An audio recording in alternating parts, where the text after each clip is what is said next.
তাই দেখো, টপিকটা হচ্ছে তুল্য সংখ্যা। এইটা কিন্তু এমসিকিউ এর জন্য খুবই ইম্পর্টেন্ট। ঠিক আছে, এটা এমসিকিউ এর জন্য খুবই ইম্পর্টেন্ট, এমনকি বোর্ড প্রশ্নেও আসে তুল্য সংখ্যা। এখন এই তুল্য সংখ্যা হচ্ছে যারা ওই অম্লত্ব ক্ষারত্ব জিনিসগুলো পারো, হ্যাঁ, তাদের জন্য কিন্তু এটা খুবই সহজ। এখন তুল্য তুল্য সংখ্যা জিনিসটা কি? কোনো বিক্রিয়ায় যত সংখ্যক, একটা বিক্রিয়া দেওয়া থাকবে, ওই বিক্রিয়ায়, ঠিক আছে, যত সংখ্যক ইলেকট্রনের ইলেকট্রনের তোমার পরিবর্তন ঘটবে বা আদান প্রদান ঘটবে। ঠিক আছে, আদান প্রদান ঘটবে। এটা হচ্ছে কি আমার তুল্য সংখ্যা। তাহলে তুল্য সংখ্যা দেখো, এসিডেরটা আমি দেখি, এটা হচ্ছে এসিডের তুল্য সংখ্যা। তাহলে এসিড দেখো, এসিড হচ্ছে এইচ প্লাস হবে আর সিএল মাইনাস। নিশ্চয়ই এখানে একটা ইলেকট্রন হচ্ছে ত্যাগ করছে, আর হচ্ছে হাইড্রোজেন একটাই নেগেটিভ চার্জ দিয়ে দিছে। তাহলে এর ক্ষেত্রে তুল্য সংখ্যা বা ই সমান সমান হচ্ছে 1। আবার দেখো, H2SO4, 2H প্লাস, আবার SO4 2 মাইনাস। দেখো এখানে হাইড্রোজেন হচ্ছে দুইটা, হাইড্রোজেন দুইটা ইলেকট্রন দিয়ে দিছে, তাহলে এর ক্ষেত্রে তুল্য সংখ্যা হচ্ছে 2। তারপরে যদি আমরা এটা দেখি, একটা ক্ষার এখন দেখলাম, ক্ষারের ক্ষেত্রে কি হবে? আচ্ছা, ক্ষার একটু নিচে লিখি, AlOH3। তাহলে যে ক্ষারের তুল্য সংখ্যাটা Al3 + OH-3, OH-। তাহলে এখানে দেখো, সোডিয়াম হচ্ছে, সরি, অ্যালুমিনিয়াম হচ্ছে তোমার তিনটা ইলেকট্রন দিয়ে দিছে। তাহলে তিনটা ইলেকট্রন দিয়ে দিলে এর তুল্য সংখ্যা হচ্ছে 3। তাহলে এই জিনিসটা মনে রাখতে পারো এমনি, HCl, তার মানে এসিড, সেটা যত ক্ষারকীয় এসিড হবে তার তুল্য সংখ্যা তত হবে। যেমন HCl হচ্ছে এক ক্ষারকীয় অম্ল, তাহলে তার তুল্য সংখ্যা হবে 1। আবার H2SO4 হচ্ছে দ্বিক্ষারকীয় অম্ল, তাহলে এর তুল্য সংখ্যা হবে কি? 2। ঠিক আছে, তাহলে আমরা এটা লিখতে পারি যে এসিডের ক্ষেত্রে এসিডের ক্ষেত্রে তুল্য সংখ্যা তুল্য সংখ্যা ক্ষারকত্ব ক্ষারকত্বের সমান, বা সেটা যত ক্ষারকীয় অম্ল সেই সংখ্যাটার সমান হবে। তাহলে আশা করি এই জিনিসটা বুঝছো। তোমাদেরকে বারবার মনে হয় আমি তিনটা এসিডের কথা বলি, তাই না? তিনটা এসিড হচ্ছে H3PO4, তারপরে কতবার যে বলছি এটা হিসাব নাই। H3PO3, তারপরে H3PO2, H3PO2।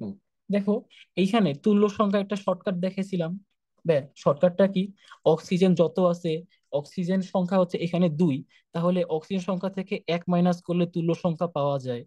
অক্সিজেন সংখ্যা হচ্ছে 3, তাহলে 1 মাইনাস করলে হচ্ছে তুল্য সংখ্যা পাওয়া যায়। 1 মাইনাস করলে 4, 1 মাইনাস করলে তুল্য সংখ্যা পাওয়া যায়। তাহলে এসিডের ক্ষেত্রে আমরা জানি কি, তার ক্ষারকত্বের মানের সমান হচ্ছে তার কি তুল্য সংখ্যা। তাহলে এখানে ক্ষারকত্বের মানটা কত হবে? তাহলে এই এমসিকিউটা ঘুরে আসতে পারে যে যদি আমাকে জিজ্ঞাসা করে H3PO4 এর তুল্য সংখ্যার মান কত, তাহলে অ্যান্সার হবে 3। আবার যদি আমাকে জিজ্ঞাসা করে H3PO4 এই অ্যাসিডের হচ্ছে তোমার ক্ষারকত্বের মান কত, তাও কি হবে? 3। তাহলে ভাইয়া, এটা কি সমস্যা? কারণ এইখানে দেখো H3, H3, H3, তাহলে হাইড্রোজেন তো সব জায়গায় তিনটা আছে, তাহলে তো আমার সবগুলারই হচ্ছে তুল্য সংখ্যা 3 হওয়ার কথা। কিন্তু দেখো, এটা কাঠামোটা যদি আমরা খেয়াল করি, তাহলে জানবো যে এটা কেন তুল্য সংখ্যা এমন হইলো। ঠিক আছে, দেখো, অক্সিজেন আছে হচ্ছে 4টা, তাহলে এই যে 4টা দিছি, একটার সাথে হচ্ছে সন্নিবেশ করছে। আবার তিনটা অক্সিজেনের সাথে তিনটা হাইড্রোজেন লেগে আছে।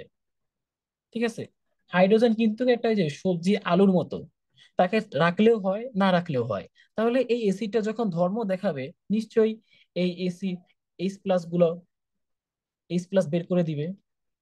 এখানে আবার অক্সিজেন দিবে টান, কারণ অক্সিজেন হচ্ছে কি অধিক তড়িৎ ঋণাত্মক। তাহলে অক্সিজেন দিবে হচ্ছে বন্ধনী ইলেকট্রনকে টান দিবে। তাহলে এই সব জায়গা থেকে H+ বের হয়ে যাবে। দেখো, তিনটা বের হইলো, তাই এর তুল্য সংখ্যা বা ক্ষারকত্ব হচ্ছে 3। এরপরে যদি এটা দেখি, দেখো, OH, তারপরে OH একটা, হাইড্রোজেন, তারপরে এই যে অক্সিজেন। দেখো, এইখানে এই অক্সিজেনটা টান দিবে, এই অক্সিজেনটা টান দিবে, এই অক্সিজেনটা কিন্তু টান দিবে, ঠিক আছে? কারণ অক্সিজেনের তড়িৎ ঋণাত্মকতার মান হচ্ছে হাইড্রোজেন অপেক্ষা অনেক বেশি, যার কারণে ও একে টান দিয়ে H+ রূপে নির্গত করতে পারবে, H+ রূপে নির্গত করতে পারবে। কিন্তু হাইড্রোজেন এবং পটাশিয়াম দেখা যায় এদের তড়িৎাত্মকতার মান প্রায় সমান, তড়িৎ ঋণাত্মকতার মান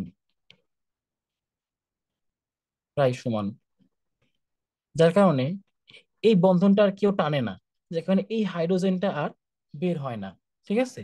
এই হাইড্রোজেনটা বের হয় না, তাহলে এখান থেকে হাইড্রোজেন বের হয় হচ্ছে দুইটা, যার কারণে তুল্য সংখ্যা হচ্ছে দুই, বা এর ক্ষারকত্ব হচ্ছে আমার দুই। ঠিক একইভাবে তুমি এটা আঁকলে দেখবা, এখানে হচ্ছে সন্নিবেশ একটা হয়, তারপর একটা হাইড্রোজেন থাকে, তারপরে এদিকে একটা হাইড্রোজেন, কিন্তু অক্সিজেন দেখো দুইটা না, এই যে বাকি থাকে একটা, তাহলে এই অক্সিজেনটা টান টান দিবে, দিয়ে ওকে H+ রূপে নির্গত করবে, কিন্তু বাকি হাইড্রোজেন গুলা বের হবে না, কেন? এদের তৈলাক্তকতার মান প্রায় সমান, এই জন্য। কিন্তু তোমার এইখানে অক্সিজেনটা কিন্তু টান দেয়, তার মানে একটা হাইড্রোজেন বের হবে, একটা হাইড্রোজেন, একটা H+ বের হয়, এর তুল্য সংখ্যা হচ্ছে এক। তাহলে অ্যাসিডের জিনিসগুলো আমরা দেখলাম। আচ্ছা, তারপরে ক্ষারকের তুল্য সংখ্যা, ক্ষারক, ক্ষারক একটা